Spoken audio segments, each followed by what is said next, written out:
Hello મિત્રો, આપણું આ YouTube ચેનલ એની જોબ સ્ટડીમાં આપણું સ્વાગત છે અને આપણે આ ચેનલને સબસ્ક્રાઇબ, શેર અને લાઈક કરવાનું ભૂલતા નહીં. ચાલો આપણે આ રીઝનિંગનો ટોપિકની ચર્ચા કરીએ. એક ખેડૂત પાસે કેટલાક પોપટ અને ગાયો છે. પોપટ અને ગાયોના કુલ માતાની સંખ્યા 25 છે. તો કુલ પગની સંખ્યા જો 80 હોય તો કુલ ગાયો કેટલી હશે એ આપણે મેળવવાની છે. તો વિદ્યાર્થી મિત્રો, આપણે પહેલા અહીંયા એક વસ્તુ ધારી લઈશું. ધારી લો કે આપણી પાસે 25 સંખ્યા જે માથાને આપેલી છે એને આપણે બધાને ગાયો ધારી લઈએ. શું ધારી લઈએ? ગાયો. હવે એક ગાય પાસે કેટલા પગ હોય છે? વિદ્યાર્થી મિત્રો, તમારે કોમેન્ટ કરવાનું છે કે 4 હોય છે. તો અહીંયા આપણે ગુણાકાર કરીએ 25 માથા ગુણ્યા 4 એટલે અહીંયા પગની સંખ્યા આપણે કેટલી મળે? તો કે 100 મળે. કેટલા? 100.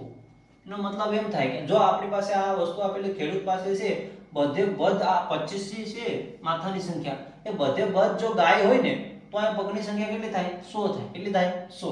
એની જગ્યાએ અહીંયા આપણે કેટલા આપેલા છે? જોજો, 80 આપેલા છે. કેટલા આપેલા છે? તો કે 80. એનો મતલબ એમ થાય કે અહીંયા આપણે 20 પગ ઓછા છે.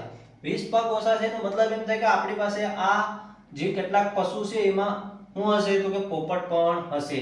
અહીંયા તફાવત લઈએ તો 20 આવે. કેટલો આવે? તો કે 20. એનો મતલબ એમ થાય કે આપણી આ જે સંખ્યા છે 25, આ 25 માં અમુક શું હશે? અમુક પોપટ હશે. અમુક શું હશે? પોપટ હશે. અમુક પોપટ હશે. એ કેટલા પોપટ હશે? તો કે એક પોપટ આવવાથી પગોની સંખ્યા કેટલી ઘટે? પોપટ પાસે 2 પગ હોય છે અને ગાય પાસે 4 પગ હોય છે. એનો મતલબ એક થાય કે એક પોપટને ઉમેરીએ ને તો 2 પગનો ગેપ રહે. કેટલા પગનો? 2 પગનો ગેપ રહે. અહીં તો અહીંયા જો ખાસ આપણે અહીંયા 20 પગ છે. પગનો ગેપ કેટલો છે? 20 છે. એનો મતલબ એમ થાય કે આપણા જે આ કુલ માથા જો બધે બધ ગાયો હોત તો કેટલા પગ થાય? 100. એની જગ્યાએ આપણે પગ કેટલા આપેલા છે? 80. એનો મતલબ આમાં અમુક શું છે? પોપટ છે. હવે પોપટની સંખ્યા મેળવવા માટે આપણે ખાસ જોઈએ આ 20 છે. આ 20 માં આપણે બધાના બે પોપટ, એક પોપટ આવે એટલે 2 પગ ઘટે.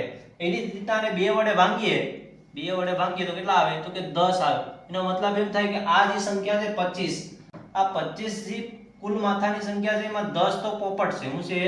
10 પોપટ છે. 10 પોપટ છે. 10 પોપટ બાદ કરી લઈએ તો કેટલા વધે? તો કે 15. આ 15 વધે એ શું છે? તો કે આ છે આપણી ગાયોની સંખ્યા. શું છે? આ ગાયોની સંખ્યા. આ છે ગાયોની સંખ્યા છે.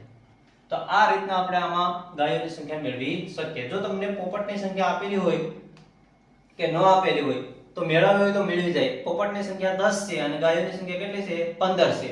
અને કુલ પગ અહીંયા આપણે કેટલા આપેલા હતા? 80. તો બસ વિદ્યાર્થી મિત્રો, આપણી ચેનલને સબસ્ક્રાઇબ કરવાનું ભૂલતા નહીં અને આગળ વધુને વધુ શેર કરો જેથી આવા નવા આપણે વિડિયો લાવતા રહેશું અને YouTube ચેનલમાં આપણે મૂકતા રહેશું. તો લાઈક અને સબસ્ક્રાઇબ કરવાનું ભૂલાય નહીં. એની જોબ સ્ટડી આપણે આ YouTube ચેનલને